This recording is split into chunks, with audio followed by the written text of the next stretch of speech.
আজ আমরা কথা বলবো বাংলা সাহিত্যের এক ব্যতিক্রমী মানুষকে নিয়ে।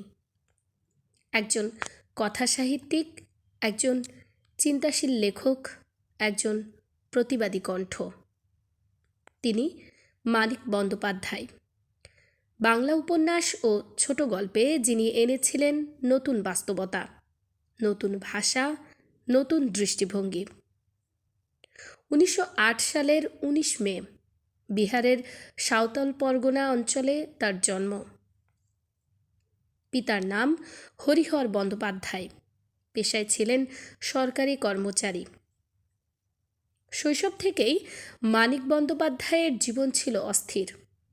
বারবার বদলেছে জায়গা, বদলেছে পরিবেশ।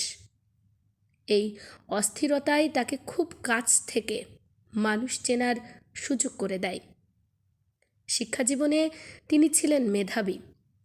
কলকাতা প্রেসিডেন্সি কলেজে পদার্থবিজ্ঞানে বিভাগে পড়াশোনা শুরু করেন, কিন্তু পড়াশোনা শেষ করেননি। কারণ তার আসল টান ছিল লেখালেখিতে, মানুষের জীবনের গল্পে। মাত্র 20 বছর বয়সে তিনি লিখে ফেলেন এক অসাধারণ উপন্যাস, নাম জননী। এরপর আর পেছনে তাকাতে হয়নি। মানিক বন্দ্যোপাধ্যায় লিখেছেন প্রায় 30টির বেশি উপন্যাস, 200-র বেশি ছোট গল্প। কিন্তু সংখ্যা নয়, গুরুত্ব ছিল দৃষ্টিভঙ্গিতে। তিনি লিখেছেন গ্রাম বাংলার দরিদ্র মানুষকে নিয়ে, শ্রমজীবী মানুষের জীবন নিয়ে, ক্ষুধা, যৌনতা, রোগ, অসহায়তা নিয়ে। তার লেখায় রোমান্টিক আবরণ নেই, আছে নির্মম বাস্তবতা। উপন্যাস পদ্মা নদীর মাঝি এটি শুধু একটি উপন্যাস নয়, এটি নদী ঘেঁষা মানুষের জীবনের দলিল। মাঝি, জেলে, নারী, ক্ষুধা, লোভ এবং ভালোবাসা, সব কিছু একসঙ্গে। তার আরেকটি উপন্যাস পুতুল নাচের ইতিকথা। এখানে মানুষ যেন পুতুল, সমাজের সুতোয় বাঁধা। চরিত্রগুলো নিজেদের নিয়ন্ত্রণে নেই, নিয়ন্ত্রণ করে সমাজ ব্যবস্থা। আরও একটি উপন্যাস চতুষ্কোণ।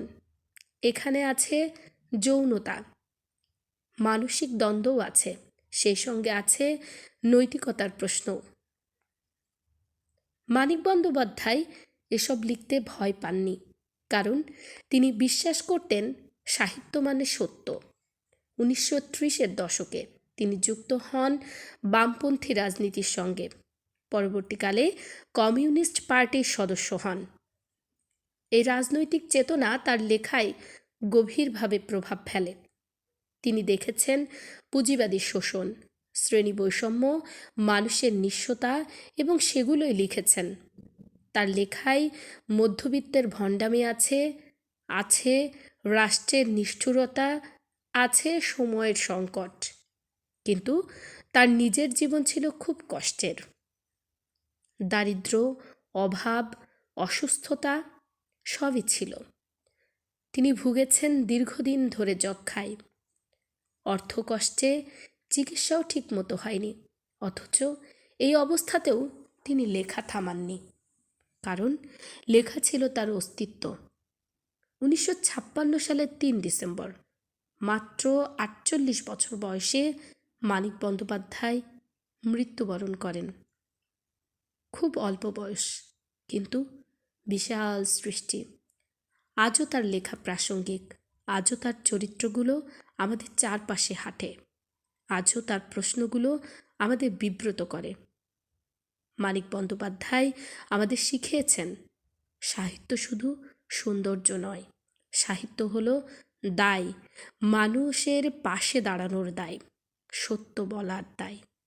এই কারণেই মানিক বন্দ্যোপাধ্যায় শুধু একজন লেখক নন, তিনি একটি বিবেক, একটি সময়, একটি প্রতিবাদ।